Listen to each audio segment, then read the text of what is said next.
I want to ask you a question about the timeline. It's kind of the last question, actually. I had some other ones, but I think we've actually covered them off through our general chit chat here. And that's from the guys from Counterspin Media themselves outside the court on whenever it was, Tuesday of this week. And they made a claim about things being classified retrospectively. I want to play what they've said and then ask you if you've got any clarity on that, if you are indeed even able to answer it, which you may not be, I'm not sure. So they made a claim that they were very careful to say the word allegedly shared some stuff, and that it was retrospectively then made objectionable. So I'll play the bit, and then I want to see if you want to respond to it to clear anything up, if you can. So this is what they said outside the courthouse. Why was material being objectionable, so-called, 2 days after we allegedly posted a link, and then it was signed off on the 25th?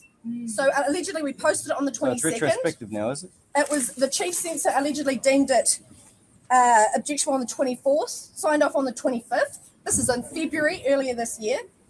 Why did they wait over 6 months? Until Stuff did their bullshit and bring their fire and fury out, which we've destroyed for $10. You did. Where they tried to discredit anybody who was standing out and asking questions. Anyway, that's really the that's not the subject.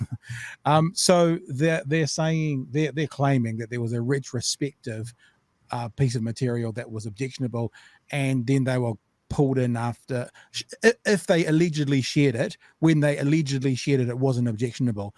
Is there anything you can clear up in there for us to understand?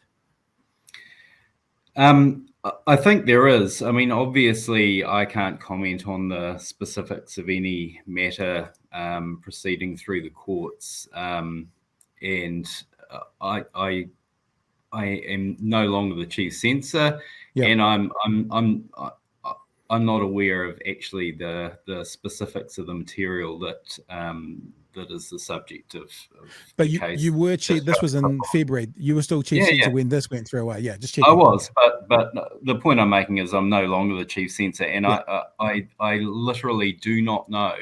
I have no information about the particulars or the specifics of the material that is the subject of that charge. But I can make a general observation about the process and how the law works in this space. And it's simply this. It is not the case that material that is objectionable is not objectionable until a classification is made.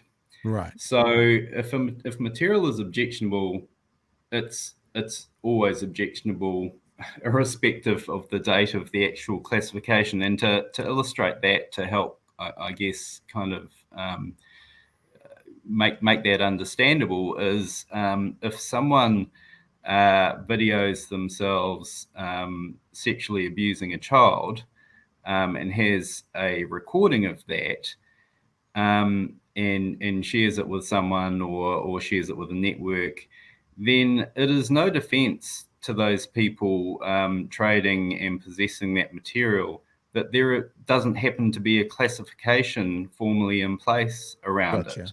It's unlawful. And the classification process really just confirms its status as unlawful. So it's